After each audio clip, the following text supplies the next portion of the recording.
Merci de regarder Balafon Télévision. Bienvenue dans Entretien. Aujourd'hui, nous recevons le combattant Boama Sok, leader nationaliste panafricain engagé. Avec lui, on parlera des batailles nationalistes pour la libération du Cameroun. Combattant, merci d'être avec nous. Bonsoir.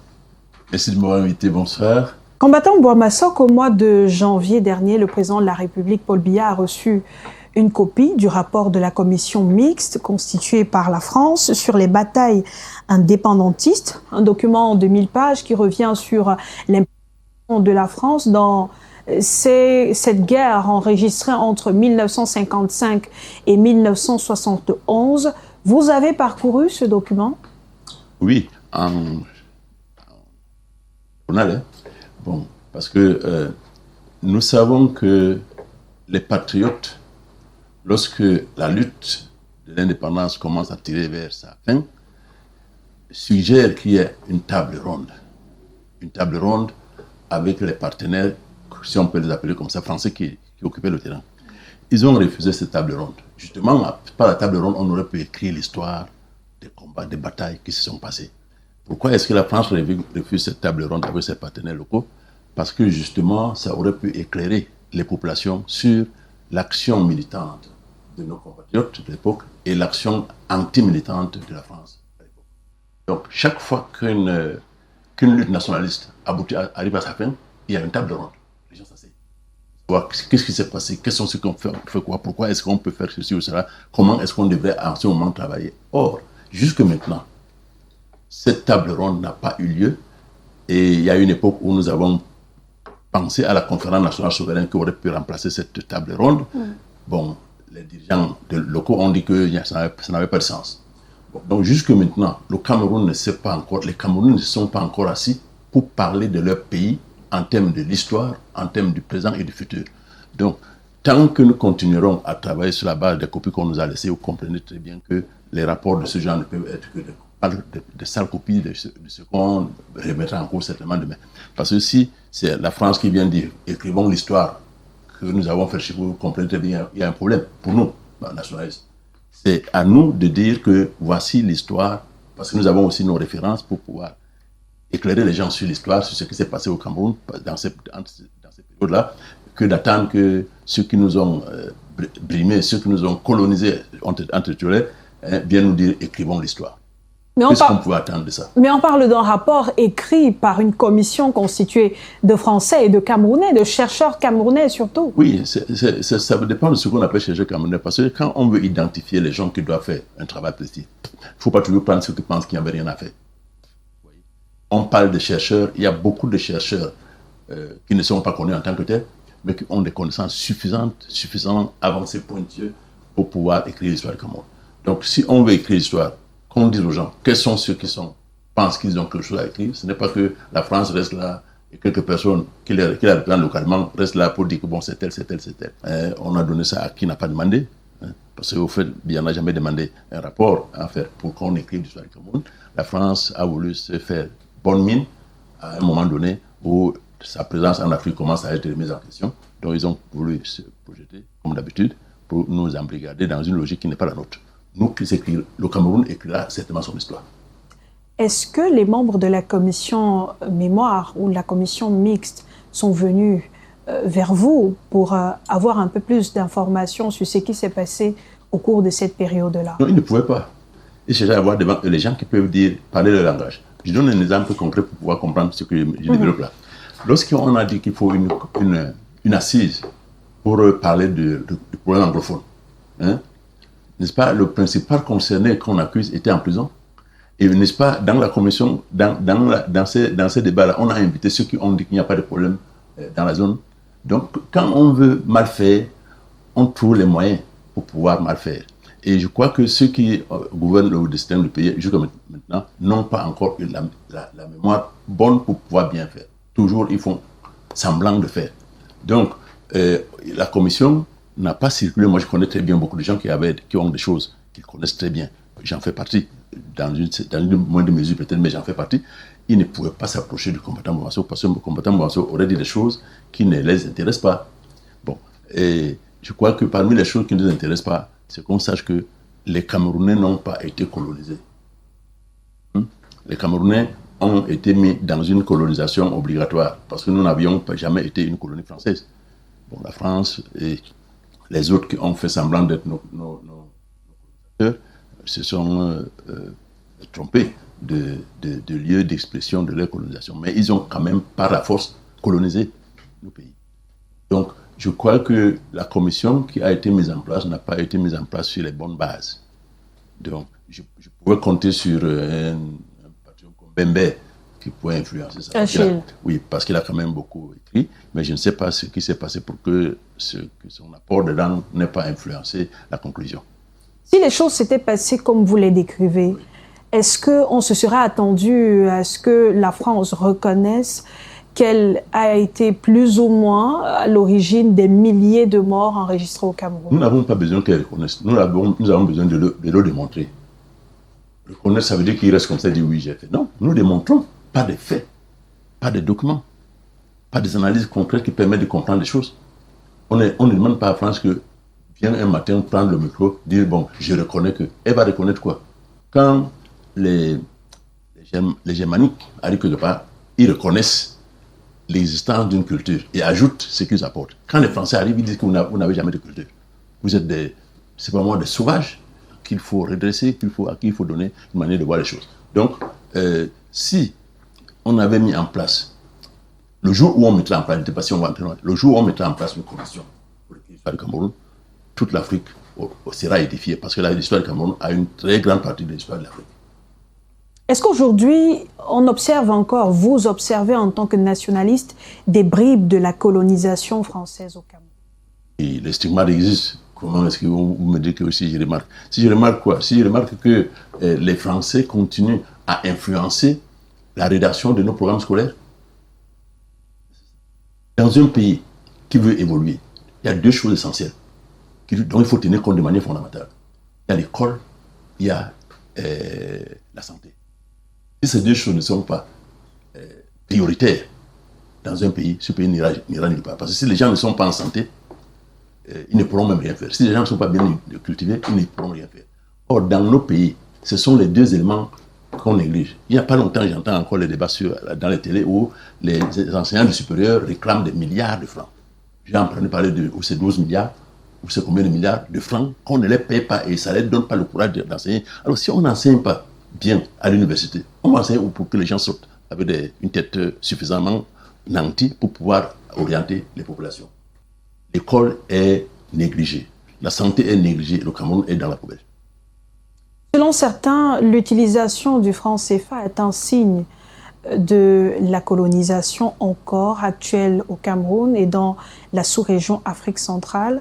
Pour vous, de votre point de vue, que doit faire le Cameroun pour sortir de l'emprise de la France? Il n'y a pas que le franc CFA. Il faut refonder le Cameroun. Il faut refonder les institutions. Il faut donner la possibilité aux Camerounais de s'asseoir, de décider par eux-mêmes quel type d'environnement sociopolitique, dans quel type d'environnement sociopolitique ils veulent vivre. S'ils veulent vivre dans une monarchie, ils vont créer une monarchie. S'ils veulent vivre dans une république, ils vont créer une république. S'ils vont créer, mais il faut que ce soit une création fondée par nous-mêmes. Donc, je fais partie des gens qui estiment que les pays africains, le Cameroun en particulier, doivent être refondés pour que les institutions mises en place soient les institutions qui reflètent notre culture.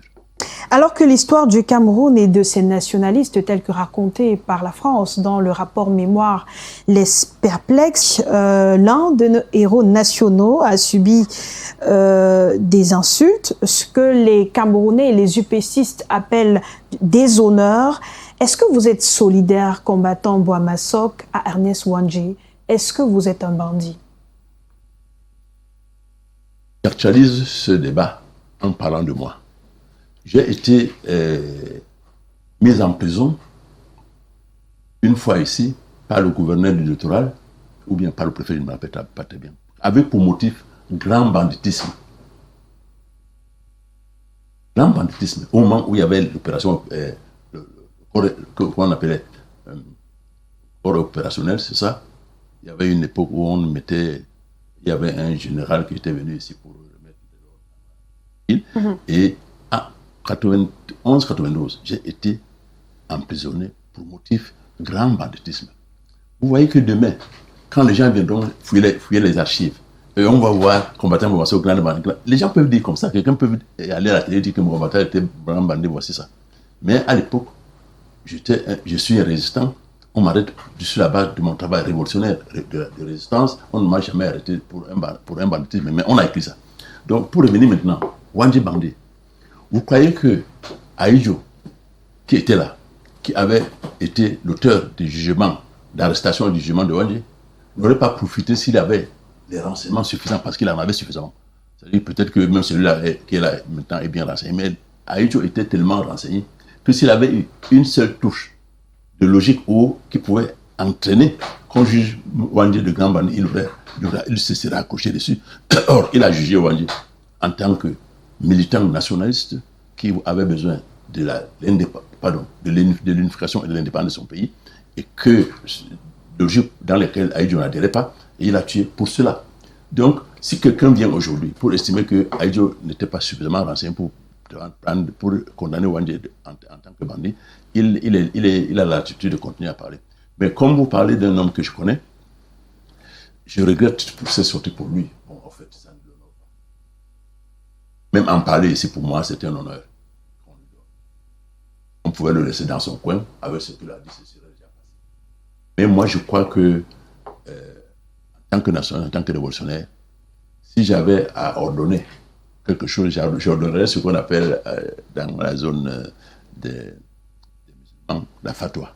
On condamnait en tant que nationaliste, parce que Ahidjo l'a condamné en tant que nationaliste. Et il a été élevé au rang de héros national. Non, pas encore. Justement, cette affaire... Ernest Wandji. Non, pas encore. Justement, cette affaire dérange. Pourtant, son nom figure sur la liste des 4 personnalités élevées au rang de martyr, aux côtés de l'ancien président Amadou Ahidjo. Ma fille, on ne les a jamais élevés à la dignité de martyr ou de héros. On a seulement reconnu leur nom. On a réhabilité leur nom. Et ça, l'homme qui n'est pas pointueux va penser qu'on en a fait des héros. Si Wandji avait été élevé au niveau de héros, le monsieur qui a parlé de lui en parlant de bandit serait déjà arrêté. On ne s'amuse avec un héros reconnu nationalement. Hein? Mais ils n'ont pas été aucun d'eux. J'entends beaucoup de gens, même une fois j'ai entendu soutenir ça, qu'on en a fait des héros. Non. On a réhabilité leur nom. Et même c'était un problème que je peux dire anodin, puisque on ne réhabilite pas un nom qu'on a. Le seul nom qu'on avait, si vous voulez, banni ici, était le nom d'Ahidjo. Hein? Mais les autres, on les a bannis sans le dire. Or, si tu n'écris pas un document pour dire que tu bannis quelqu'un, comment est-ce que tu viens écrire un document pour dire que tu le réhabilites? Mais ce n'est pas qu'on a élevé. Quand on élève au niveau de héros, mais il y a une fête. Mais on n'élève pas au niveau de héros clandestinement. Non. Vraiment, je voudrais que ce soit clair, que les gens ne pensent pas qu'on a élevé les gens au niveau, à la dimension de héros, mais qu'on a reconnu qu'on peut parler de leur nom sans problème. C'est après qu'on a écrit ça qu'on a commencé à parler encore du stade d'Amadou Ahidjo, non? Avant, on n'en parlait plus. Parce que le pouvoir néocolonial qui a remplacé le pouvoir colonial ne peut pas accepter qu'il y ait eu des héros ici. Parce que s'il y a eu des héros, ça veut dire qu'il y a eu un problème sérieux par lequel ils ont fini par devenir des héros par leur intervention. Or, la lutte nationaliste, les pouvoirs successifs en ont pris souvent comme des actes de barbarie, des actes de banditisme. Le président Biya, il soit tranquille là où il est. Le président Biya a fait une déclaration en France, après que Boko Haram ait commencé à entrer chez nous, pour dire qu'ils ne peuvent pas avoir vaincu le Maki et l'UPC, et que c'est Boko Haram qui va les dépasser. Lorsqu'on commence donc à comparer la lutte nationaliste au Boko Haram, il y a des gens qui seront prêts à dire que c'était des bandits. Vous comprenez? Ce sont des cas d'école qui illustrent que ceux qui gouvernent ne veulent pas qu'on dise qu'il y a eu un problème ici et qu'il y a eu des gens qui sont intervenus pour bloquer ce problème qui était la colonisation. Est-ce que dans la démarche, on peut créer un lien entre le martyrisme et le banditisme? Peut-être c'est à ce niveau-là que se situe la confusion. Je ne sais pas qui est-ce qui oserait le faire, c'est pas moi. Le banditisme, c'est le banditisme. Un bandit est un bandit. Un résistant. Je fais partie des résistants au Cameroun. Je vous ai dit qu'on m'a qualifié de bandit. Pourtant, vous avez été qualifié de bandit. Oui, mais c'est ceux qui gouvernent qui vont le faire. Et eux, ils ont intérêt à le faire. Parce que si on présente les Camerounais le combattant au Cameroun comme étant bandit, il devient mauvais. Ailleurs, on parle de résistants. Au Cameroun, on parle de bandits, on parlait de maquisards. Ce sont des approches qui concernent un environnement précis sur lequel on veut mettre le probe sur les gens. Nos nationalistes, si on prend Oumiobe, on prend Wandji, on prend Moumi, on prend King et les autres, on prend Ousseini Afana, il ne faut pas que quelqu'un s'amuse à parler de n'importe comment. Bon, moi, je ne sais pas ce qui va se passer avec celui qui a parlé dernièrement, je ne sais pas ce qui va se passer, hein, mais il prend des risques énormes parce que beaucoup de Camerounais ne sont pas en phase avec ce qu'il a dit. Bon. Qu'il s'en tienne à parler de Sawa, c'est pas mauvais, il a parfois des arguments, mais il ne faut pas que quelqu'un parle des choses dont il n'a pas la maîtrise. Je crois que estimer qu'un homme puisse dire aujourd'hui que c'est lui qui vient de découvrir, hein, en dernier ressort, qu'un homme comme Wandji était un bandit, vraiment c'est une découverte qui ne ressemble pas à un pointieux qui a regardé et qui a vu. S'il n'était pas un bandit, qui était Ernest Wandji? Quelle a été sa contribution pour la libération de notre pays? Je ne veux pas dire que s'il n'était pas un bandit, je veux dire puisqu'il n'a jamais été un bandit. Je ne dis pas s'il n'était pas. Je ne compare pas ça à une déclaration de quelqu'un. Wandji n'a rien été d'autre qu'un nationaliste, que quelqu'un qui voulait du bien pour son pays, quelqu'un qui voulait que son pays soit indépendant et qu'il puisse assumer son avenir par sa propre réflexion, par ses propres moyens, hein, que son pays soit réunifié, hein, parce que le tort qu'on a fait au Cameroun, c'est que les Occidentaux ont décidé, comme ils ont l'habitude, de diviser le Cameroun en plusieurs parties. Et nous avons même perdu une partie à l'époque du fait de cette division-là, parce que le Nord Cameroun a été perdu, et il s'est parti au Nigeria. Je ne dis pas qu'il faut une guerre pour le Nigeria, mais je sais pas, ça n'a pas été bien pour nous. C'est même pour ça que la date du référendum de cette partie du Cameroun qui était allée au Nigeria a été tenue comme fête nationale de la jeunesse. Et on n'explique même pas ça aux gens, que la fête de la jeunesse est liée au référendum qui nous a fait perdre une partie du Cameroun et que le président n'a pas voulu que cette date-là se perde dans les mémoires des gens. Et qu'autrefois, ce n'était pas une journée de fête, mais une journée de commémoration. Oui. Donc, mais ça, c'est dans l'histoire. C'est dans nos programmes scolaires qu'on doit le faire, ma fille. Donc, Wandji, ce qu'il a laissé comme legs que nous voulons assumer, moi j'assume ça sans problème, hein, comme legs, et qui est qu'il faut que les Camerounais aient leur pays, qu'ils le fondent. Je vous ai parlé tout à l'heure qu'il faut refonder les institutions. Wandji n'était pas d'accord que nous utilisions la copie de l'État que la France nous a laissé. Donc il faut que les Camerounais s'asseyent un jour, ils vont le faire. Ils peuvent retarder, mais ils ne peuvent pas empêcher cette réalité qui va arriver, qui va s'imposer. Les moyens de retarder, ils ont, mais les moyens d'empêcher, ils n'en ont pas. Les Camerounais vont s'asseoir un jour et créer les bases de leur vie ensemble. Avant, les Allemands sont venus, ils ont mis en place une structuration, bon, que les Français et les Anglais sont venus bafouer. Les Français et les Anglais ont laissé une structuration. Ce n'est pas à eux à venir penser à notre place, comment nous devons vivre, comment nous devons organiser notre environnement. Non, c'est à nous. Et ce rôle-là n'est pas encore joué. C'est pour ça que vous voyez que la poubelle est partout. Combattant Boama Socle, est-ce que tous les nationalistes qu'on connaît ont toujours été sincères? N'y avait-il pas parmi eux ceux qui militaient pour leurs propres intérêts? Ça ne peut pas manquer dans un moment donné. Ça ne peut pas manquer dans un environnement donné. Vous voyez? Mais à l'histoire, bon, peut-être à celui qui a commencé à dire que tel était bandit, peut-être qu'il va encore ajouter. Lui, il sait quand sont ceux qui étaient les bandits. Moi, je sais ceux qui étaient les patriotes. C'est eux qui m'intéressent. Les bandits ne m'intéressent pas.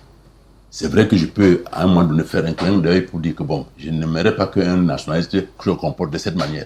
Mais je ne veux pas aller dire là que parmi les nationalistes qui sont les pères fondateurs même du mouvement nationaliste camerounais, même du mouvement national africain, il faut savoir que le Cameroun a été un des rares pays en Afrique qui a eu son indépendance, arme au point, je peux dire, hein, parce que les Français nous avaient imposé une guerre que nous n'avons pas fui, la guerre. On a fait avec nos moyens, mais on a fini par faire du Cameroun un pays, parce que les Français voulaient que le Cameroun soit un département français de l'outre-mer, comme ils en ont du par le monde.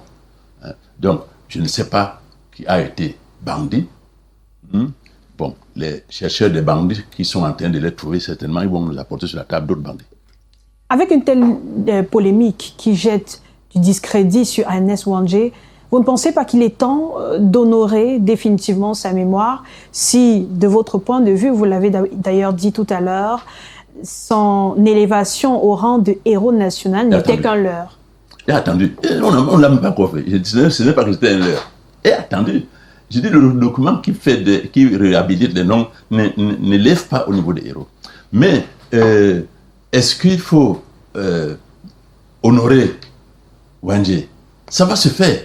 Et je vous assure que lorsque ça sera, le Cameroun sera le Cameroun des Camerounais, ce qui sera fait pour ces gens-là sera si important et si vaste et si complexe que ce ne sera pas qu'on viendra mettre simplement un effigie en bord de la route. On cassera des montagnes. On élèvera vers ces montagnes. Nous construirons les rues. Je ne serai peut-être plus encore là, mais la logique que moi je défends et qui reste dans mes écrits est une orientation. Je ne doute pas qu'un jour viendra où les jeunes qui viendront pourraient s'approprier, parce qu'au fait, c'est la voie qui permet à un pays d'être lui-même. Bon, parce qu'il faut honorer ceux qui étaient là. Je vais vous dire ce que, pour que je ne rate pas ce qu'il a dit de mémoire, je ne vais pas. Je vais vous lire une pensée de Louis Pasteur, un grand Français, il faut de temps en temps le citer aussi. Que dit Louis Pasteur? Louis Pasteur dit de ceux qui ont posé des actes. Il dit, de la vie des hommes qui ont marqué leur passage d'un trait de lumière durable, recueillons pieusement, il dit pieusement, pour l'enseignement de la postérité, jusqu'aux moindres paroles, aux moindres actes propres à faire connaître les aiguillons de leur grande âme. Propre à faire connaître les aiguillons de leur... Il faut que nous nous approprions ce passé. Et pour que nous nous en approprions, il faut une histoire réelle. Pas l'histoire écrite par les Français. Non, ça, c'est un brouillon. On met dans la poubelle. Hein? Bon, ils ont passé le temps, ils ont mis ça en termes de tel nombre de milliers de pages. On s'en fout. Ça ne nous concerne pas, nous, les nationalistes. Parce que nous savons que nous aurons un jour à écrire notre histoire. Donc, quand on aura à écrire notre histoire, nous nous approprierons cette pensée des pasteurs pour dire que les gens qui ont posé des actes de traits, qui laissent des traits de lumière durable, il faut se recueillir pieusement, au moindre parole, au moindre acte. Donc, quand Wandji est arrêté et qu'on l'amène à la guillotine, si je peux appeler comme ça, hein, il est souriant. C'est un acte fort sur lequel nous devons méditer. On lui dit, on va bander tes yeux. Il dit, non, j'ai déjà vu que où est-ce que j'étais. Ce sont des actes extrêmement sublimes qui peuvent édifier les jeunes. Parce que tant que tu ne t'appropries pas, si vous voulez, une vision d'un grand, tu ne peux pas être grand. C'est parce qu'on s'approprie. Vous êtes journaliste. Peut-être que vous avez déjà eu un repère qui vous dit que je voudrais être journaliste comme tout. Tu es encore jeune. Je voudrais être journaliste comme tel l'a été au niveau suprême. Tu commences à travailler sur cette base. Tu commences à dire, il vivait même comment, il mangeait quoi, il fait. Bon, ça c'est pour rigoler. Mais au fait, vous ne pouvez pas devenir grand sans vous référer. Comment amener les jeunes donc à ouvrir les yeux, à mener le même combat que vous, nationalistes, combattants Boamasok? Nous les invitons autour de nous. Hein. Bon, c'est vrai que autour de nous, il n'y a rien d'autre que la parole. Vous voyez, il n'y a pas, à l'heure actuelle, c'est les moyens financiers, si tu n'as pas l'argent, même si tu n'as rien. Je vous assure, ma fille, ça c'est une anecdote que je vous assure, ça c'est une parenthèse. J'ai eu à rencontrer des gens. Nous avons cette chance d'être sur le terrain permanent. J'ai eu à rencontrer des gens, où je rencontre des gens qui n'ont pas été à l'école, ni anglaise, ni française, ni musulmane. Mais que s'ils te parlent de l'environnement, des choses du monde, tu te dis, mais pourquoi c'est parce qu'ils parlent Bassa qu'ils ne parlent pas français à l'université? Puisqu'il y a les Bassa qui comprennent le français et qui peuvent traduire. Ce genre de personnes, le Cameroun dont je vous dis là, seront transportés dans les universités, ils viennent s'asseoir, ils parlent en langue et on transmet. Parce que la connaissance qui est là-dedans n'est nulle part que dans sa tête. Or, comme il ne sait pas parler le français, il ne sait pas parler anglais, on l'abandonne dans son coin avec ce savoir. Et ils se morfondent avec. Il ne sait pas qui transmettre. Donc, nous autres qui avons certaines idées, je ne veux pas dire les maximums, mais certaines idées qui peuvent permettre à ce pays d'avancer, si tout est fait pour qu'on dise que si tu n'as pas l'argent, personne ne va venir à côté de toi, c'est la minimaliste fine des gens qui peuvent venir pour que tu leur dises ce que tu penses. Et moi, je suis disponible de manière H24. Il n'y a pas de protocole. Il n'y a pas de rendez-vous à prendre pour venir chez le combattant. Tu appelles, tu dis le combattant, tu l'as dit oui. Je vous apporte, même si c'est la nuit. Mais les programmes scolaires, l'école est le centre par excellence où on socialise les comportements. Si à l'école on n'enseigne rien, Et que dans l'environnement, les gens n'ont pas l'œil pointu parce qu'ils sont dans les bars. Si tu n'es pas enseigné par l'école formelle, tu peux être enseigné par l'école de l'environnement. La société. Mais oui, puisque notre environnement est comme un tableau noir où il n'y a pas un professeur, mais les choses sont écrites. Si tu as une tête qui fonctionne bien, tu as les oreilles qui comprennent bien, les yeux qui voient bien, et que tu peux bien interpréter ce que tu as vu et ce que tu as entendu, tu peux devenir un savant. Oui, puisque qui a été le premier à construire un bâtiment, jusqu'à ce que ça devienne les normes aujourd'hui? C'est les gens qui n'étaient pas à une école formelle. Ils ont été à l'école de l'environnement, ils ont bien vu, ils ont bien interprété, ils ont bien entendu, ils ont bien interprété. Et le cerveau étant aigu, si tu vois bien et que tu interprètes bien, tu deviens savant. Combattant Boama Sock, merci d'avoir accepté notre invitation. Et merci de m'avoir invité. Si je suis un militant de l'UPC, un militant vraiment actif, nationaliste que je suis, donc j'assume l'héritage de Wandji, c'est lui qui sera bientôt de Afana, donc on se rappelle la mémoire bientôt, et de tous les autres qui pour moi étaient des patriotes et pas des bandits. Merci également à vous, chers téléspectateurs, de nous avoir suivis. À très vite sur Balafon Télévision.